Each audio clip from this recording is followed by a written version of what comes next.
अगर सरदार पटेल जीवित होते और 10 साल तो ये लोग आज सामने दिखते भी नहीं, उखाड़ कर फेंक देते। 24 घंटे में उपराष्ट्रपति का इस्तीफा लिया जाता है क्योंकि आपके बात मानते नहीं। लेकिन 26 लोगों की हत्या होने के बावजूद किसी का इस्तीफा नहीं, किसी से माफी नहीं। पंडित नेहरू उन्हें सोने भी नहीं देते और जीने भी नहीं देते। सर, मैं बहुत संक्षिप्त में अपनी बात रखूंगा जी। पहलगांव में 26 लोगों की हत्या हो गई। कैसे? अब तक सरकार नहीं बता पा रही है। पूरा कश्मीर गृह मंत्रालय के अधीन है।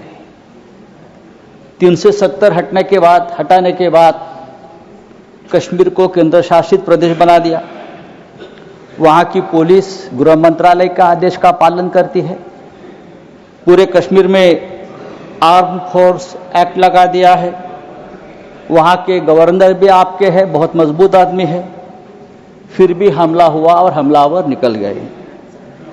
गवर्नर ने भी अपनी चूक मान्य की है। आता isakal.com आहे देशातील नंबर 1 ची मराठी न्यूज वेबसाईट। प्रत्येक अपडेटसाठी isakal.com ला नक्की भेट द्या। कि ये चूक हो गई है, सुरक्षा में चूक हो गई है। अगर सुरक्षा में चूक हो गई है, 26 लोग मारे गए हैं, सिंदूर उजाड़ दिया है 26 हमारे माता भगिनों का, तो उसकी जिम्मेदारी कौन लेगा और इस्तीफा कौन देगा? जिम्मेदारी लेकर पंडित नेहरू देंगे? नहीं, पंडित नेहरू देंगे या प्रेसिडेंट ट्रंप देंगे या जेडी वांस देंगे? कौन देंगे? इस्तीफा देश के गृह मंत्री ने देना चाहिए, ये उनकी जिम्मेदारी है। सर, इस देश में 24 घंटे में उपराष्ट्रपति का इस्तीफा लिया जाता है क्योंकि आपके बात मानते नहीं। लेकिन 26 लोगों की हत्या होने के बावजूद किसी का इस्तीफा नहीं, किसी से माफी नहीं। ये इस देश की स्थिति है।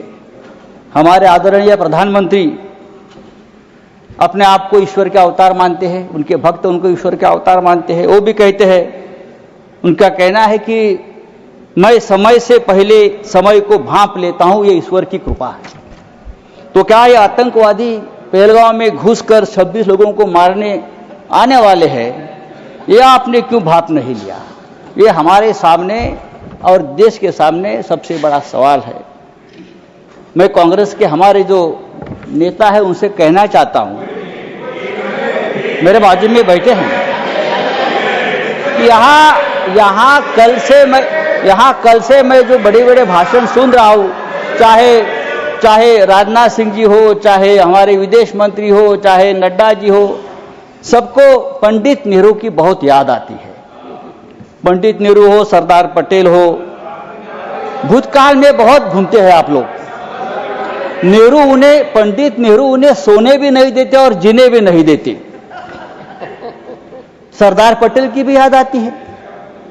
मेरा ये कहना है कि नेहरू तो महान थे, लेकिन सरदार पटेल को प्रधानमंत्री न बनाकर हमने एक ऐतिहासिक भूल की है। बात ऐसी है कि नेहरू साहब बहुत ही डेमोक्रेटिक आदमी थे, सरदार पटेल लोह पुरुष थे। अगर सरदार पटेल ऐसे नेता थे जिसने पहली बार आरएसएस पर प्रतिबंध लगाया था। अगर सरदार पटेल जीवित होते और 10 साल तो ये लोग आज सामने दिखते भी नहीं। आरएसएस को पूरे आज प्रतिबंध लगा देते, समय समाप्त हो रहा है, उनकी विषय पर बोलिए, फेंक देते।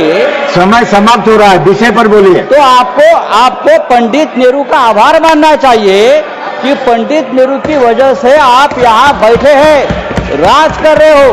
ये पंडित नेहरू की मेहरबानी है। अगर सरदार पटेल प्रधानमंत्री होते तो आज आप हमारे सामने सत्ता में हो या देश में दिखते नहीं, उखाड़ कर फेंक देते। सर नहीं सर, सरकार ने आपका समय समाप्त हो गया। मैंने बोला था आपको, लेकिन आप उलझे हुए थे। मैंने आपको बोला था, सरकार बोल रही है समय समाप्त हो गया। पाकिस्तान हमारे सामने बुलाऊंगा। पाकिस्तान हमारे सामने गिड़गिड़ा रहा था, हाथ जोड़कर हमसे रिक्वेस्ट कर रहा था कि सीजफायर कर लीजिए, युद्ध विराम कर लीजिए। अगर युद्ध विराम किया है तो युद्ध विराम के बदले में हमारे हमको धन्यवाद। क्या मिला? आप मुझे बताइए। बात तो पीओके पर होनी थी, क्या आप समाप्त पीओके कीजिए, मिला? समाप्त कीजिए। धन्यवाद। कम से कम जो कुलभूषण जाधव 15 साल से उस जेल में तड़प रहा है भारत का, उसको तो छुड़ाना चाहिए था। एक तो बात करनी चाहिए थी, हमारा कुलभूषण मैं जाधव नेक्स्ट स्पीकर बुला रहा हूं, संजय राउत जेल साहब, में आप सीनियर मेंबर 15 हैं, साल आप से समाप्त कीजिए। तड़प रहा है, श्री उसकी तो मांग होती। अशोक राव हमारे सावंत। पास से अशोक मछुआरे राव शंकर राव सावंत।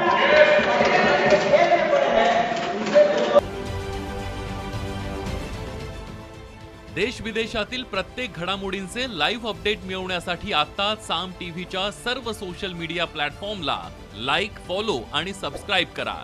तसंच सर्व नोटिफिकेशनसाठी बेल आयकॉन प्रेस करायला विसरू नका.